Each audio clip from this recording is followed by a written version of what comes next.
দর্শক, গ্রামগঞ্জের রান্নার সুস্বাগতম। আজকে আমি হেঁচি শাক তুলে আপনাদেরকে ভাজি করে উপহার দেবো। আজকে আমার সাথে থাকুন, দেখেন কত সুন্দর বাড়ির আঙ্গিনা হেঁচি শাক হয়েছে। তাই আমি তুলতেছি এই রৌদ্রের ভিতরে কষ্ট করিয়ে।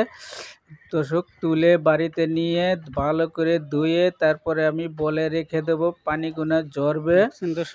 ঝরার পরে আমি কড়াই দিয়ে দেবো চুলায়। কড়াই দেওয়ার পরে তেল দিয়ে দেবো। তেল গরম হয়ে গেলে আপনার পেঁয়াজ দিয়ে দেবো। পেঁয়াজ দিয়ে দিলাম, 5-7টা কাঁচামরিচ দিয়ে দেবো। আস্তে আস্তে লেড়ে চেড়ে পেঁয়াজটা লাল হলে আমি শাকটা ঢেলে দেবো কড়াইয়ের ভিতরে। শাকটা ঢেলে দিলাম। এখন লেড়ে চেড়ে শাকটাকে আনবো। আনার পরে আমি লবণ দিয়ে দেবো, পরিমাণ মতন লবণ দিয়ে দিলাম। লবণ দিয়ে লবণটা মিক্স করার জন্য একটু লেড়ে চেড়ে ঢাকনা দিয়ে দিলাম। ঢাকনা দিয়ে তারপরে 10 মিনিট রাখবো। 10 মিনিট পরে ঢাকনাটা আঙ্গাইয়ে দেখবো শাকটা মজছে কিনা। হ্যাঁ, শাকটা আমার মজে গেছে দর্শক।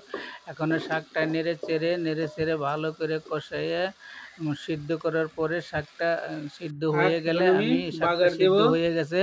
এখন আমি ছোট্ট একটা বলের ভিতরে নিয়ে নিব।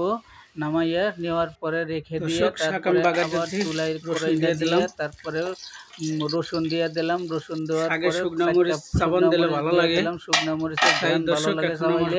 শাকের সাথে দিয়ে দিলাম। শাকটা এখানে বাগার দিয়ে ফেলাইলাম। দর্শক, আপনারা দেখেন শাকটা বাগার দিলাম। শাকটা লেবুর পাতা দিয়ে দিলাম। লেবুর পাতার ঘ্রাণটা খুব সুন্দর লাগে আমার কাছে, তাই দিয়ে দিলাম। সাথে অ্যাড করলাম। দর্শক, এই আমি চুলা অফ করে দিলাম। দর্শক, এখন আমি নামাই। এই শাক হয়ে গেছে। এখন আমি স্টিলের একটা বাটির ভিতরে শাকটা তুলে নেব। তুলে নিয়ে তারপরে 4টা কাঁচামরিচ দাঁড়া করে দিলাম। দর্শক, আপনারা দেখেন শাকটা খুব সুন্দর হয়েছে। দর্শক, শাকটা খুব সুন্দর হয়েছে, দেখতে খুব ভালো লাগতেছে। দর্শক, শাকটা এখন আমি আপনাদেরকে খেয়ে দেখাবো কেমন হয়েছে শাকটা। দর্শক, হ্যাঁ দর্শক দেখেন, হ্যাঁ শাকটা খুব মজা হয়েছে দর্শক, মজার শাক। দর্শক, এই ভিডিও যদি কারো ভালো লাগে থাকে দর্শক, এই গ্রামের ভিডিও, তাহলে লাইক শেয়ার কমেন্ট করবেন আমাকে। আসসালামু আলাইকুম।